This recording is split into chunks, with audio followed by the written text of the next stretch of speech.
Lee Merrison, the Emneth Paedophile, from Norfolk, has been convicted of transmitting indecent photographs to his young victim, who was under 11 years old when the abuse commenced. The court was informed that the 29-year-old initially exposed himself to the woman in 2020 and manipulated her by promising a vape in exchange for her to reveal her breasts.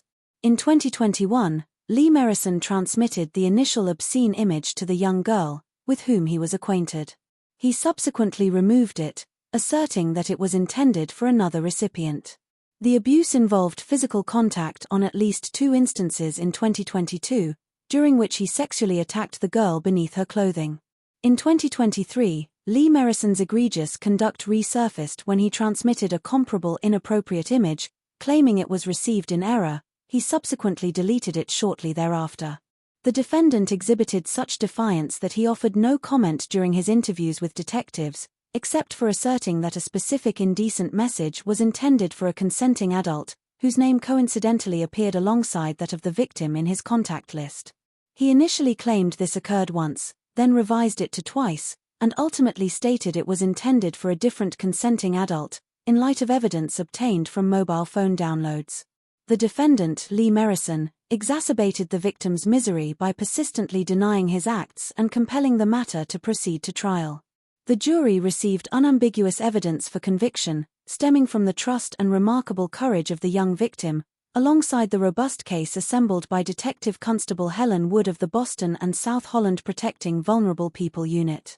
Upon the case's completion, D.C. Wood remarked, Lee Merrison exploited his victim under reprehensible conditions, taking unethical advantage of her during a period of significant vulnerability. The now survivor of his appalling acts thankfully placed her trust in us to speak out and pursue justice.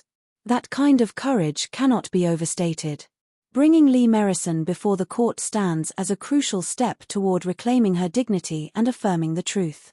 His actions were a stark betrayal of decency, manipulating a young person when they required protection most. We believed her. We stood beside her. And we made sure she was heard. Today marks the beginning of her journey beyond the trauma, toward peace, resilience, and a future defined by her own undeniable strength of character. Lee Merrison, 34, formerly of Delph Road, Long Sutton but now of Elm High Road, Emneth, near Wisbech in Norfolk, was found guilty of 2 counts of sexual activity with a girl 13 to 17 years old, 2 counts of engaging in sexual communication with a child, and 1 count of exposure. Lee Merrison was sentenced at Lincoln Crown Court on Friday the 4th of July to 5 years and 10 months in prison. Lee Merrison was made the subject of a sexual harm prevention order which limits his contact with girls and the internet. He must also register as a sex offender for life. 4 charges on which the jury failed to reach verdicts were left to lie on the file.